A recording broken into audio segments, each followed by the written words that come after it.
खुद कृषि मंत्री शिवराज सिंह ये कहते हैं कि अगर किसान के खेत में एक बार नकली या घटिया बीज पड़ जाए तो इससे किसान को कम से कम 5 साल का झटका लगता है। इस साल भी खराब बीज और खाद की लगातार खबरें आई हैं और ना तो सरकार और ना ही प्रशासन इन अपराधियों के खिलाफ कोई कड़ा कदम उठाकर कार्रवाई की नजीर पेश कर पाए हैं। लेकिन अब भारत सरकार नकली खाद बीज पर पक्का और परमानेंट समाधान लगाने में लग गई है, क्योंकि अब कृषि एवं किसान कल्याण मंत्रालय इसके खिलाफ सीड एक्ट लाने वाला है। इस बीज विधेयक 2025 का मसौदा भी जारी हो गया है। यह नया प्रस्तावित कानून करीब 6 दशक पुराने बीज अधिनियम 1966 और बीज नियंत्रण आदेश 1983 की जगह लेगा। इस नए बीज बिल का मुख्य उद्देश्य किसानों को हाई क्वालिटी वाले बीजों की गारंटी देना, बाजार में बिक रहे नकली या खराब बीजों पर लगाम लगाना और बीज उद्योग के नियमों को आज की जरूरतों के हिसाब से सरल बनाना है। इस मसौदे पर सरकार ने 11 दिसंबर 2025 तक जनता और हितधारकों से सुझाव मांगे हैं। इस नए कानून को लाने के पीछे सरकार के कई बड़े लक्ष्य हैं। यह कानून नकली और घटिया बीजों की बिक्री पर रोक लगाएगा।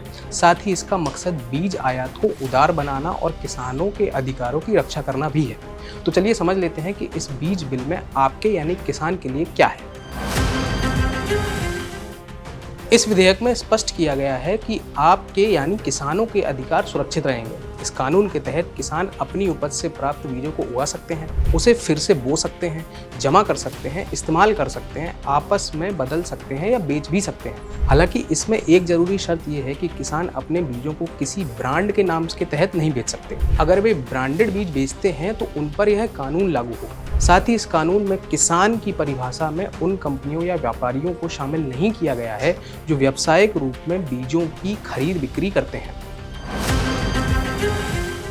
इस बीज बिल में सबसे जरूरी बात, बाजार में बिकने वाले बीजों की क्वालिटी सुनिश्चित करने के लिए रजिस्ट्रेशन जरूरी कर दिया गया है। किसानों की किस्मों को छोड़कर किसी भी बीज की किस्म को तब तक नहीं बेचा जा सकता जब तक कि वह रजिस्टर ना हो, चाहे वह बीज उत्पादक हो, प्रोसेसिंग यूनिट के डीलर हों, रिटेलर हों और चाहे पौध नर्सरी हो। इन सभी को राज्य सरकार के पास अपना पंजीकरण कराना ही होगा। नर्सरी चलाने वालों को पौधों के स्रोत और मदर प्लांट का रिकॉर्ड भी रखना होगा। इन चीज़ों से बीजों और पौध की क्वालिटी पर कंट्रोल किया जा सकेगा। नकली बीजों को रोकने के लिए तकनीक का सहारा भी लिया जाएगा। इस विधेयक में केंद्रीकृत बीज ट्रेसेबिलिटी पोर्टल बनाने की बात कही गई है। बीज के हर पैकेट या कंटेनर पर एक QR कोड या मार्क होना अनिवार्य होगा। इस कोड को स्कैन करके किसान यह जान सकेंगे कि बीज असली है या नहीं और वह किस प्रमाणन एजेंसी द्वारा पास किया गया है। बीज विधेयक 2025 में बताया गया है कि व्यापार को आसान बनाने के लिए छोटे मोटे अपराधों को अपराध की श्रेणी से बाहर रखा गया है, लेकिन इसमें गंभीर अपराधों के लिए सख्त सजा है। इन अपराधों को 3 श्रेणियों में बांटा गया है। पहला है मामूली गलतियां, जैसे रिकॉर्ड न रखना या दुकान पर रजिस्ट्रेशन सर्टिफिकेट न लगाना। इसके लिए सुधार का नोटिस दिया जाएगा पहले, और यदि गलती दोहराई गई तो 25,000 से 50,000 रुपये तक का जुर्माना हो सकता है।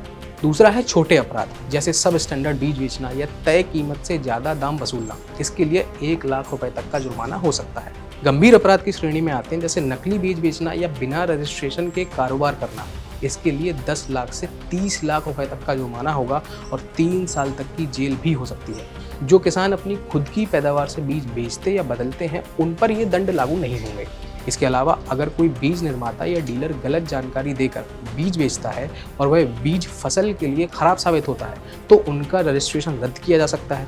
इसके अलावा आपातकालीन स्थितियों जैसे बीजों की कमी या कालाबाजारी में केंद्र सरकार इन बीज की बिक्री कीमत को नियंत्रित कर सकेगी ताकि किसानों को उचित दाम पर बीज मिल सके। तो ये था बीज विधेयक 2025। खेती किसानी की ऐसी ही काम की खबरों के लिए देखते रहें किसान तक। अगर ये वीडियो आपको पसंद आया है तो इसे लाइक जरूर करें। अगर चैनल अभी तक सब्सक्राइब नहीं किया है तो कर लें और नोटिफिकेशन पाने के लिए बेल आइकन भी दबा दें।